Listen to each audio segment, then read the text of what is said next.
በ2025 በጋ ወቅት የፓኪስታኑ መሐመድ ሼህ አባዝ ሸሪፍና የእስራኤሉ ቤንያሚን ኔታንያሁ ለዩናይትድ ስቴትሱ ፕሬዝዳንት ዶናልድ ትራምፕ አንድ ያልተጠበቀ የጋራ ስጦታ አበረከቱ። ሁለቱ መሪዎች ትራምፕን ለታላቁ የዓለም የሰላም ሽልማት ኖቤል አጩት። ለብዙዎች ግራ የሚያጋባ እንቆቅልሽ የነበረው ይህ ስጦታ ከጀርባው ግን ቀጠናዊ ጥቅም የተሸረበበት ስልታዊ አካሄድ ነበር። አንደኛው ልዕለ ኃያሊቱ አሜሪካን ከኢራን ጋር ወደ ከረረ ጦርነት ለመክተት፣ ሌላኛው ደግሞ ከቴህራን ጋር ሰላም ለማውረድ ትራምፕን መረማመጃ ሊያደርጓቸው አልመው ነበር። ይህ የሩቅ ለሩቅ ጠላት ሀገራት መሪዎች ፍላጎት ምን ያህል ዓለምን ወደ ቀውስ እንደከተተ ለማወቅ ግን ብዙ ጊዜ አልፈጀም። እስራኤልና አሜሪካ ድርድር አቋርጠው በሰኔ 2025 በኢራን ላይ የከፈቱት ጥቃትና የኒውክሌር ተቋማቱን ሙሉ በሙሉ ስለማውደማቸው የተነገረው የተጋነነ መግለጫ ዛሬም ድረስ የዓለምን ፖለቲካ ማዕበል እያናወጡት ይገኛሉ። አሁን ደግሞ በፓኪስታን አሻሻጭነት የተጀመረው የሰላም ድርድር በዋይት ሃውስ መሪዎች ዛቻና በቴህራን አጸፋዊ ማስፈራሪያዎች መካከል ቆሟል። ሰላም ጤና ይስጥልን ውድ ግሎባል አዲስ ቤተሰቦች፣ በዛሬው ግሎባል አዲስ ትንታኔያችን ከትራምፕ አጭር ጊዜ የትዊተር ወይም የትሩዝ ሶሻል ፖለቲካ በስተጀርባ ያለውን እውነት፣ የሆርሙዝ ወሽመጥን ሚስጥርና ዓለምን ያመሰቃቀለውን የዋሽንግተን ቴህራን ፍጥጫ በዝርዝር እንፈትሻለን። ከመሸጋገሪያ በኋላ እንመለሳለን። እስከዛው ቻናሉን ሰብስክራይብ በማድረግ ቤተሰብ ይሁኑ።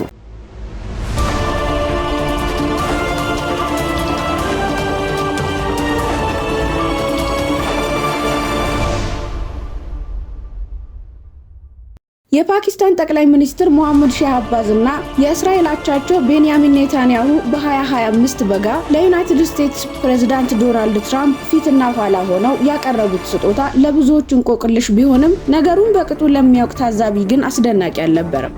ታዛቢዎች ያኔ እንዳሉት ሸሪፍ ሰኔ ማብቂያ፣ ኔታንያሁ ደግሞ ሐምሌ መጀመሪያ ላይ አሜሪካዊውን ቱጃር ፖለቲከኛ ለታላቁ የዓለም የሰላም ሽልማት ኖቤል ማጨታቸውን ሲያስታውቁ ትራምፕን ከማድነቅ ይልቅ ሁለቱም ለየፍላጎታቸው ስኬት ሊጠቀሙባቸው አልመው ነበር። የሁለቱ የሩቅ ለሩቅ ተዘዋዋሪ ጠላት ሀገራት መሪዎች ብዙ ጥቅም ለየቅል ምናልባትም ተቃራኒ ሊሆን ይችላል።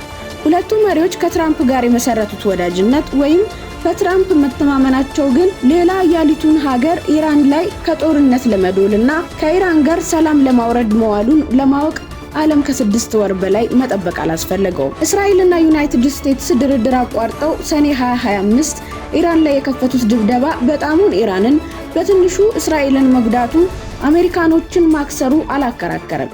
ድብደባው በ12ኛው ቀን ሲቆም ዓለም አሸናፊና ተሸናፊውን መለየት ቢቸገርም በኔታንያሁ ግፊት ጦር ያዘመቱት ዶናልድ ትራምፕ የኢራንን የኒውክሌር ተቋማት ሙሉ በሙሉ ማውደማቸውን በአደባባይ አስታወቁ። ዓለማችን የኢራንን ኒውክሌር የማበልጸግ ችሎታንና ከዓለም አንደኛ ሽብርተኝነት ደጋፊዋ ኢራንን የደቀነችውን ኒውክሌር ስጋት ማስወገድ ነበር። ድብደባው አንጸባራቂ ወታደራዊ ድል መሆኑን በዚህ ምሽት ለዓለም መዘገብ እችላለሁ። የኢራን ቁልፍ የኒውክሌር ማብለያ ማዕከላት በጠቅላላና ሙሉ በሙሉ ወድመዋል ብለው ነበር። ሰውየው ቀጥፈዋል ወይም ታታለዋል። ዘገባቸውን ያቀረቡት ለዓለም እንደሆነ ግን አልሸሸጉም። የዘገባቸውን ሐሰትነት ያጋለጠ የዓለም ፖለቲከኛ አለመኖሩ እንጂ ግራው ከነበረም እርግጥ ሰሚ ያላገኘም። የኢራን የኒውክሌር ማብለያ ተቋማት በጠቅላላና ሙሉ በሙሉ ከወደሙ ከ12 ቀናት ጥቃት በኋላ የተደረገው ድርድር ዘንድሮ ከየካቲት 28 ጀምሮ የእስራኤልና ዩናይትድ ስቴትስ በኢራን ላይ ጦርነት የከፈቱበት ምክንያት ዛሬም ምናልባትም ለመጪዎቹ ዘመናትም እንዳጠያየቀ ይኖራል። ፕሬዝዳንት ዶናልድ ትራምፕ ኢራንን እንዲደበድቡ ለማግባባት የእስራኤል ጠቅላይ ሚኒስትር ቤንያሚን ኔታንያሁ 7 ጊዜ ዋሽንግተን ድረስ ተመላልሰው አባብለዋቸዋል። የኢራን አጸፋ የዋሽንግተን፣ የቴል አቪቭ እና የማናማ እስከ አቡዳቢ የሚገኙ ደጋፊዎች ካሰቡት በላይ ሲሆንባቸው ለዋሽንግተን፣ ቴል አቪቭ ምናልባትም ከግድያ ከተረፉ የቴህራን መሪዎች የጎበዝ መውጫ ቀዳዳ ለመክፈት ከባተሉ ብዙ ሀገራት ግንባር ቀደሟና እስካሁን የተሳካላት ፓኪስታን ናት። ዩናይትድ ስቴትስ እና ኢራን በፓኪስታን ሸምጋይነት ባደረጉት ድርድር አውዳሚውን ጦርነት ካቆሙ 6 ሳምንታት አለፋቸው። ሁለቱ ሀገራት ጦርነቱን ሙሉ በሙሉ ለማቆም በቀጠሉት የስማ በለው ድርድር ከሁነኛው መግባባት ላይ መድረሳቸውን የዩናይትድ ስቴትስ እና ፓኪስታን መሪዎች ባለፈው ቅዳሜ አስታውቀው ነበር። ፕሬዝዳንት ዶናልድ ትራምፕ ትሩዝ ሶሻል በሚሉት የማህበራዊ መገናኛ ዘዴያቸው ባሰራጩት መልእክት የሆርሙዝ ሰርጥን መክፈትን ጨምሮ የመጨረሻው ስምምነት በአጭር ጊዜ ይፋ እንደሚሆን ገልጸው ነበር። ትራምፕ የድርድሩን ውጤትና የመስተዳድራቸውን አቋም የእስራኤልና የባህረ ሰላጤው አካባቢ ሀገራት መሪዎች መደገፋቸውንም አስታውቀዋል። የትራምፕ አጭር ጊዜ የዕለት ተዕለት ሳምንታት ዕድሜ እንዴትነት ሲያነጋግር ህንድን በመጎብኘት ላይ የሚገኙት ውጭ ጉዳይ ሚኒስትራቸው ማርኮ ሩቢዮ ተመሳሳይ ግን ቁርጥ ቀን የሌለው ጊዜ ጠቀሱ። እንዳልኩት ጥሩ ለውጦች አሉ፣ የተወሰኑ መግባባቶች ተደርገዋል። አሁን ከእናንተ ጋራ እየተነጋገርኩኝ እንኳን ስራዎች እየተከናወኑ ነው። ዛሬ ማታ፣ ነገ ወይም በሚቀጥሉት ቀናት የምንለው ነገር ይኖር ይሆናል። ይሁንና ፕሬዝዳንቱ እንዳሉት ይህ ጉዳይ በአንድ ወይም በሌላ መንገድ መፈታት አለበት። ኢራን የኒውክሌር ጦር መሳሪያ ሊኖራት አይችልም። የሆርሙዝ ሰርጥ ያለምንም ቀረጥ መከፈት አለበት ብለዋል። ቴሄራኖችም ከዋሽንግተኖች ጋር መግባባታቸውን አስታውቀዋል። ይሁንና የዋሽንግተን ባለስልጣናት እንዳሉት ከስምምነት ጫፍ ላይ መድረሳቸውን አላረጋገጡም። ኢራኖች እንደሚሉት የሆርሙዝ ወሽመጥ የኢራንና የኦማን ጉዳይ እንጂ የዩናይትድ ስቴትስን አይመለከትም። የኒውክሌር ጉዳይም ወደፊት ድርድር እንዲደረግበት ተግባቡ እንጂ አሜሪካኖች እንዳሉት በእስካሁኑ ድርድር ስምምነት አልተደረገበትም። የኢራን ውጭ ጉዳይ ሚኒስትር ቃል አቀባይ ኢስማኤል ባጋይ በአብዛኞቹ ጉዳዮች ላይ ተግባብተናል ማለት በአጭር ጊዜ ስምምነት ይፈረማል ማለት አይደለም ብለዋል። እንደ ቃል አቀባዩ ገለጻ የኒውክሌር ጉዳይም በእስካሁኑ ድርድር አልተነሳም። የድርድሩ ትኩረት ጦርነቱን በማቆም ላይ ነው። አሁን ባለንበት ደረጃ ስለ ኒውክሌር ጉዳይ በዝርዝር አንነጋገርም። የሆርሙዝ ወሽመጥ እንዴት መተዳደር እንዳለበትም በዝርዝር አንነጋገርም። ይህ ጉዳይ በባህር ጠረፍ አካባቢ ያሉ መንግስታት ጉዳይ ነው ብለዋል። ፕሬዝዳንት ትራምፕ በቅርብ የሚያውቋቸው እንደሚሉት ጥሩ ነጋዴ፣ ጥሩ አሻሻጭ ወይም ደላላ፣ ጥሩ አትራፊም ናቸው። ከዚህ ቀደም በኢራን ላይ የከፈቱት ጦርነት እንደሚቆም ሲያስታውቁ ወይም በተቃራኒው የኢራንን የዘመናት ስልጣኔን እንደሚያወድሙ በዛቱ ቁጥር የዓለም ሸቀጦች በተለይም የነዳጅ ዘይት ዋጋን ለአጭር ጊዜም ቢሆን ከፍ ዝቅ ማድረግ መቻላቸውን አሳይተውናል። ባለፈው ቅዳሜም የሆርሙዝ ወሽመጥ እንደሚከፈት ለዓለም ነጋዴ እንቁልልጭ በማለታቸው የነዳጅ ዘይት ዋጋ እንዲያሽቆለቁል አድርገዋል። እውነቱ ግን በአጭር ጊዜ በይፋ ይደረጋል ያሉት ስምምነት ቅዳሜም አልነበረም፣ ዛሬም የለም፣ ወይም የአጭር ጊዜ ብያኔ አይታወቅም። ትራምፕ በመሃሉ ትላንት በማህበራዊ መገናኛ ዘዴያቸው ባሰራጩት መልእክት ኢራን ካልተስማማች ዩናይትድ ስቴትስ ከኢራን ወደቦች በሚነሱ መርከቦች ላይ የጣለችውን እገዳ እንደማታነሳ አዝተዋል።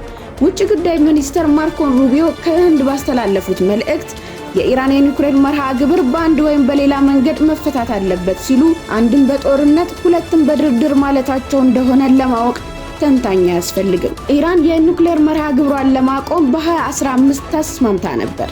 ስምምነቱን ያፈረሱት የሩቢዮ የአሁኑ አለቃ ዶናልድ ትራምፕ ናቸው። የኢራንን የኒውክሌር መርሃ ግብር ለመግታት ይደረጉ የነበሩ ድርድሮችን ሁለት ያቋርጠው ጦርነት የከፈቱት የእስራኤልና የዩናይትድ ስቴትስ መሪዎች ናቸው። በአሁኑ ድርድር ተደራዳሪዎች ተስማሙም አልተስማሙም አሜሪካኖች አሽቀንጥረው ከጣሉት ድርድር ተመልሰው የገቡት 5 ሳምንታት ባስቆጠረው ጦርነት ኪሳራ እንጂ ትርፍ እንዳላገኙ ስለተረዱ ነው። ኢራኖችም ለትራምፕ ዛቻና ለሩቢዮ ማስፈራሪያ አጸፋ ለመሰንዘር አልሰነፉ። የኢራን ላዕላይ መሪ የሞጅታባ ኻሜኔይ ከፍተኛ የጦር ጉዳይ አማካሪ ጀነራል ሞሂሲን ሬዛይ ትናንት እንዳሉት ኢራን የባህር አካባቢውን ለመስበርም ሆነ ከዓለም አቀፍ የኒውክሌር ጦር መሳሪያ አጋጅ ውል ኤንፒቲ ለመውጣት ዝግጁ ናት። የባህር ኃይል እገዳውን እስካሁን ድረስ በትዕግስት ጠብቀናል፣ አላጠቃናችሁም፣ እገዳውን እንሰብረዋለን።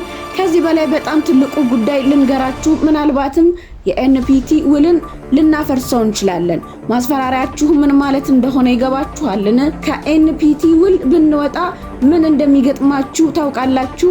ስለዚህ ይህንን የጦርነት መንገድ አትከተሉ ብለዋል። ድርድር አቋርጠው ከአንዴም ሁለቴ ጦርነት የጫሩት ኃይላት አሁን በድርድር መግባባት መሃል ጦርነት አይከፍቱም ብሎ ማሰብ ሞኝነት ነው። የአሜሪካ ውጭ ጉዳይ ሚኒስትር ማርኮ ሩቢዮ የፓኪስታን ጠላት ህንድን ሲጎበኙ የፓኪስታን ጠቅላይ ሚኒስትር መሐመድ ሻህ አባስ ሸሪፍ የኢራንም የራሷ የፓኪስታንም ወዳጅ ቻይናን እየጎበኙ ነው። የሸሪፍ ጉብኝት ኒው ዴሊዎችን ለመፎካከር ሊሆንም ላይሆንም ይችላል። ሸሪፍ እንዳሉት ግን ዋናው ዓላማቸው ዛቻና ፉከራ ግራ ቀኝ የሚያላጋውን የቴሄራን ዋሽንግተኖችን ድርድር ለማዳን በቤጂንግ ድጋፍ ለመሻትና ለስካሁኑ ድጋፍ ለማመስገን ነው። በመላው ዓለም ሰላም እንዲሰፍንና የወትሮ ስራ እንዲቀጥል በጋራ መቆም አለብን ብዬ አስባለሁ። ምክንያቱም ይህ ቀውስ ያወከው አካባቢውን ወይንም ነዳጅ ዘይት የምትገዛውን ፓኪስታንን ብቻ ሳይሆን ዓለም አቀፉን ማህበረሰብ በሙሉ ነው ብለዋል። ሸሪፍ እንዳሉት ዓለምን ላመሰቃቀለው ቀውስ ሁነኛ መፍትሄ ይገኝ ይሆን? ለስካሁኑ ቀውስስ በርግጥ ተጠያቂው ማን ነው? ዋሽንግተን እና ቴሄራን በፓኪስታን ሸምጋይነት ጦርነቱን ካቆሙ ሳምንታት ቢያሳልፉም በኒውክሌር መርሃ ግብርና በሆርሙዝ ወሽመጥ ቁጥጥር ላይ ያላቸው ልዩነት አሁንም እንደ ትልቅ ፈንጂ አብሯቸው ይጓዛል። ማርኮ ሩቢዮ ከኒው ዴሊ ሆነው በአንድ ወይንም በሌላ መንገድ ጉዳዩ መፈታት አለበት ሲሉ በአማራጭነት የጦርነት ነጋሪት እየጎሰሙ ሲሆን የፓኪስታኑ ሸሪፍ ደግሞ የቤጂንግን ድጋፍ ፍለጋ ወደ ቻይና አምርተዋል። በሌላ በኩል ኢራን ከዓለም አቀፉ የኒውክሌር ጦር መሳሪያ አጋጅ ውል ኤንፒቲ ለመውጣትና የባህር ከበባውን ለመስበር ዝግጁ መሆኗን እየዛተችበት ትገኛለች። ድርድር አቋርጠው ከአንዴም ሁለቴ ጦር የጫሩት ኃይላት አሁንም በመግባባት መሃል ሌላ ጥቃት አይሰነዝሩም ብሎ ማሰብ የዋህነት ነው። ሼህ አባስ ሸሪፍ እንዳሉት ይህ ቀውስ ያወከው አካባቢውን ወይንም ነዳጅ ዘይት የምትገዛው ፓኪስታንን ብቻ ሳይሆን የዓለም አቀፉ ማህበረሰብ በሙሉ ነው። ውድ የቻናላችን ቤተሰቦች ይህ ዓለምን ያመሰቃቀለው ቀውስ ወዴት የሚያመራ ይመስላችኋል? ዶናልድ ትራምፕ እንዳሉት በአጭር ጊዜ የሚፈረም እውነተኛ ስምምነት ይኖር ይሆን ወይስ የሆርሙዝ ወሽመጥ መዝጋትና የኢራን ከኤንፒቲ ውል መውጣት ዓለምን ወደ ማያልቅ የነዳጅና የጦርነት ቀውስ ይከታት ይሆን? ለዚህ ሁሉ ውጥረትና ቀውስ ትክክለኛው ተጠያቂ ማን ነው? የ2015ቱን ስምምነት ያፈረሰችው አሜሪካ ወይስ ቴሄራን? ሐሳባችሁን በኮሜንት መስጫው ላይ አስቀምጡልን። ለዛሬ ያዘጋጀንላችሁ የግሎባል አዲስ ትንታኔያችን ይህንን ይመስል ነበር። ስለተከታተላችሁ ምስጋናችን ከልብ ነው። ሰላም ለኢትዮጵያ። ቸር ሰንብቱልን።